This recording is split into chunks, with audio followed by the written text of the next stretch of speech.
Hola mis queridos amigos, nuevamente con ustedes, su doctor Tigre, el que ronca en esta negra noche neoliberal latinoamericana, sudamericana y ecuatoriana. Un consejero de internautas que hoy día les va a hacer un análisis sobre cómo se ve, cómo se perfila la salida de Ecuador y la campaña electoral cuando tenemos por delante una crisis sanitaria, una crisis económica.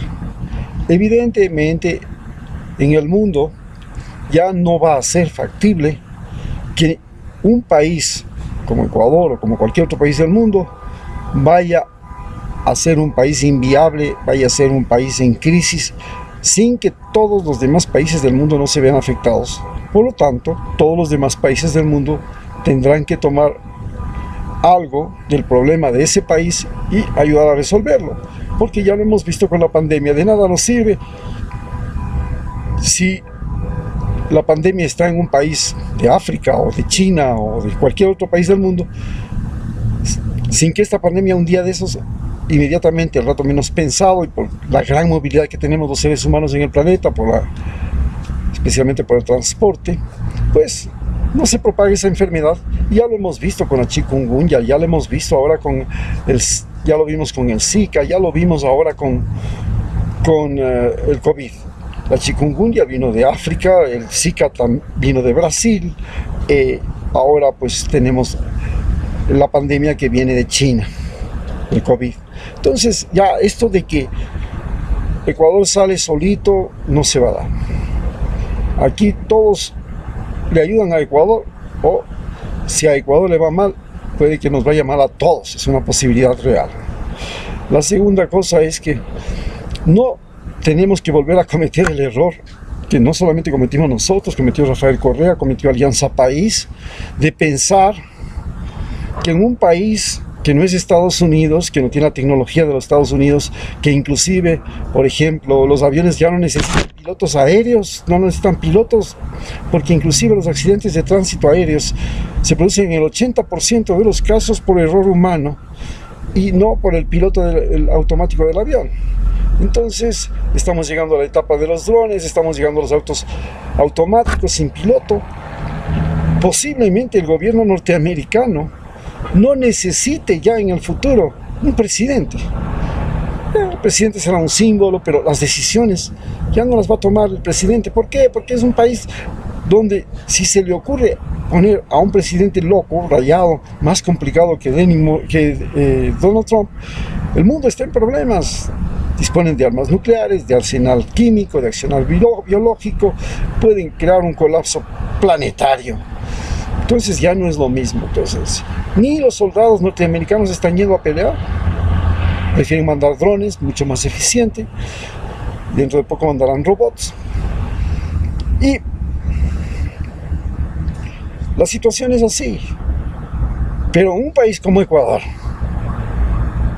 si le pone a un paralítico que no tiene capacidad mental a montar y dirigir una bicicleta, que es Ecuador, pues si se cae de un lado, si se cae del otro, pues estamos fregados. Aquí no hay un equipo automático, no hay un sistema electrónico, no hay una cosa que le haga que la bicicleta se vaya solita. Aquí se cae la bicicleta, se cae todos. Eso es lo que ha pasado con Ecuador. Pusimos equivocadamente a un individuo que no tenía capacidad física ni capacidad mental. ¿Cómo llegamos a esa diablura? Pues, a no dudarlo, fue un grave error de Rafael Correa y de la partido Alianza País, porque tenían que tener en consideración factores muy fundamentales, como que esto de la inclusión social no significaba que los más incapaces podían llegar a ser poder. Eso no podía significar. Y ahora pagamos este concepto erróneo de inclusión social y hemos puesto en manos de gente incapaz a un país. Estados Unidos, si le pone a Delano Roosevelt, pero es un país que tiene energía eléctrica, maquinarias, industria que se mueve sola, economías que en cada estado. Es un país que tiene una capacidad donde si al presidente le pasa algo, bueno, hay alguien que le sustituye, pues, y que cada decisión del presidente no es decisión de él. Hay un estado que se llama el estado profundo, que es el que realmente decide todo en Estados Unidos. En Ecuador, ¿qué estado profundo? Pues aquí lo único que vamos es a lo profundo como estado, y eso es lo que nos ha pasado ahora.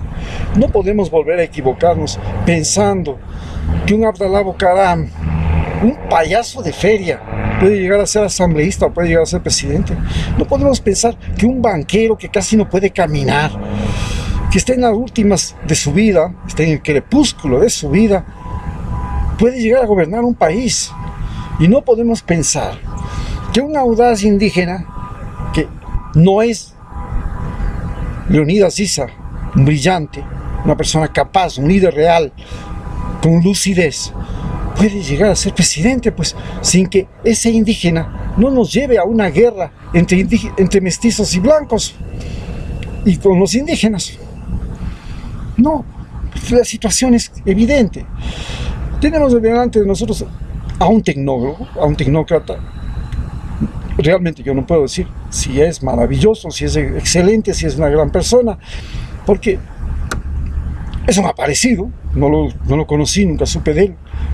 Nunca lo vi tomar decisiones, no le vi en peligro, no le vi arriesgar, no le vi saber nada, pero se supone que esta vez Rafael Correa no va a cometer el mismo error que ya ha cometido y que le estamos dando a él la oportunidad de reconocer quiénes son los malos individuos que un día le llevaron a que toda su obra de 10 años, su vida personal desde ese momento hasta ahora, haya sido prácticamente despedazada. Y no va a poner, suponemos, a un tipo que le ponga la estocada final en la nuca. Creemos que no. ¿Qué es lo que estamos pensando?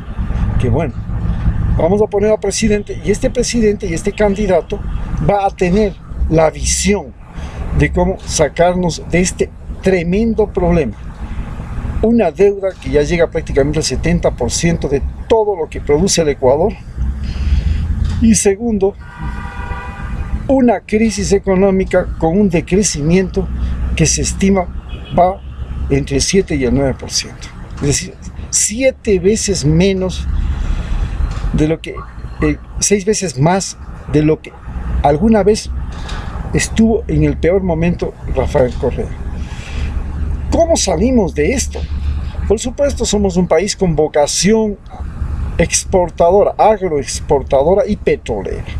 Entonces se supone que nos va a salvar nuestra vocación, la vocación agroexportadora y petrolera. Pero la pregunta que tenemos es, ¿nuestros agroexportadores nos han ayudado a salir o nos han hundido? Han destruido el entorno natural, han expandido la frontera agrícola, han despedazado nuestra mayor riqueza, que es la biodiversidad. Vean lo que pasa con los manglares, vean lo que pasa en las bananeras, vean lo que pasa con la palma africana, destrozando la Amazonía. Vamos a ayudarles a esos tipos a que se enriquezcan más y sigan destruyendo la Amazonía. O le vamos a tirar un yucazo a esos agroexportadores y les vamos a decir, hasta aquí nomás, ya no crecen nada más, y ahora ya no van a exportar materias primas. Ustedes exportan productos elaborados, ya no exportan el chocolate como Pepa. Ustedes van a exportar chocolates ya completamente para consumir, con la etiqueta, con la marca, con todo. O les vamos a decir, sí, no, sigan produciendo, sigan enriqueciéndose, sigan jodiéndole al país, sigan jodiendo a la naturaleza, sigan pagando malos salarios. Vamos a dejar eso. Entonces vienen los candidatos y le dicen, sí, vamos a mejorar la producción, vamos a hacer el riego por aspersión. ¿Qué diablos si el problema no es producción? Aquí, en Ecuador, no nos ha faltado comida durante la pandemia, no nos ha faltado servicios, no nos ha faltado nada. ¿Qué es lo que nos ha faltado? Cusqui, plata. ¿Y por qué? ¿Por qué no tenemos dinero? Ah, porque el dinero viene por las exportaciones, pero también viene por las remesas. Y también viene por el turismo. El turismo se ha ido al caño.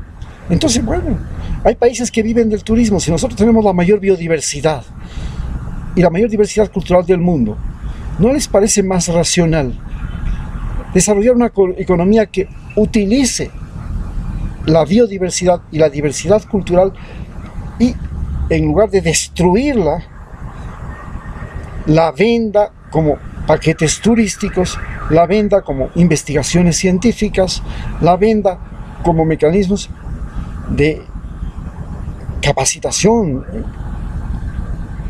¿Por qué no convertimos a los parques nacionales en centros de investigación y producción de conocimientos? Y vendemos los conocimientos que se producen. ¿Acaso no está haciendo eso Estados Unidos? ¿Acaso no vende conocimientos? ¿Acaso no es ese su negocio? ¿Por qué no podemos hacerlo nosotros también? Ellos no tienen la selva para hacer esos estudios, nosotros sí.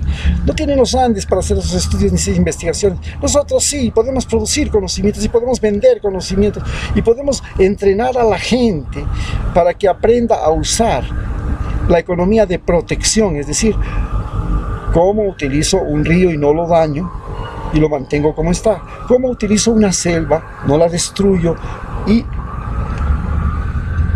el 30% de este país pasa eso. Pero ¿qué sucede con el decreto 813 que ha dado el presidente sabio, el más sabio de todos que hemos tenido en la historia del Ecuador, Lenín Moreno? Ha sacado a todos los trabajadores que hacían protección ambiental en el Ecuador y los ha mandado a su casa. Están aquí parados en Atamayo al frente de la Corte Constitucional reclamando porque les han obligado a renunciar y les han botado a la calle con un sueldo básico a sobrevivir por unos meses hasta que encuentren empleo. Oigan, ¿dónde están los que cuidaban el Parque Nacional Galápagos? En la calle, están aquí. 11 de ellos se han muerto en la pandemia. El gobierno les reconoció, les dio gratitud, por eso no, los tiró a la calle. Entonces una de las cosas que debe pensar el gobierno ecuatoriano es que no, yo les voy a dar empleo. ¿Empleo de qué? ¿Qué clase de empleo me va a dar? Estados Unidos, para resolver el problema del empleo, se fue a la guerra. Entonces ahí sí pudo meter 10 millones de soldados para invadir Europa. Y claro, había pleno empleo, pues. Y no solamente Estados Unidos, también lo hizo Alemania. Alemania cogió a toda su población desde niños y los hizo soldados y se fue a la guerra. Pero nosotros queremos guerra para decir que tenemos pleno empleo. No. Entonces, tenemos que pensar que hay otra forma de salir. Podemos ser los generadores de energía eléctrica más barata del mundo. Si nosotros producimos energía eléctrica más barata del mundo, energía solar, energía eólica, energía de los vientos, energía del mar, con el oleaje, energía volcán, de los volcanes, energía térmica, geotérmica, y podemos producir la energía más barata del mundo, ¿qué vamos a conseguir? Que todas las industrias vengan acá, que aquí sea mucho más fácil tener un automóvil eléctrico, que los automóviles eléctricos sean lo más barato que hay en el Ecuador, porque no consumen combustible caro, porque tienen el combustible más barato del mundo. ¿Cuál es la energía eléctrica que produce? Y tendremos celulares y todo el mundo hará negocio con celulares, y tendremos computadoras y todo el mundo hará negocios con computadoras. ¿Por qué? Porque tenemos la energía eléctrica más barata del mundo, y vendrá todo el mundo acá. Vendrán las industrias que tienen robots y que no necesitan trabajadores, pero que les cuesta que la energía eléctrica de sus robots. Evidentemente ese es el camino. Muchas gracias.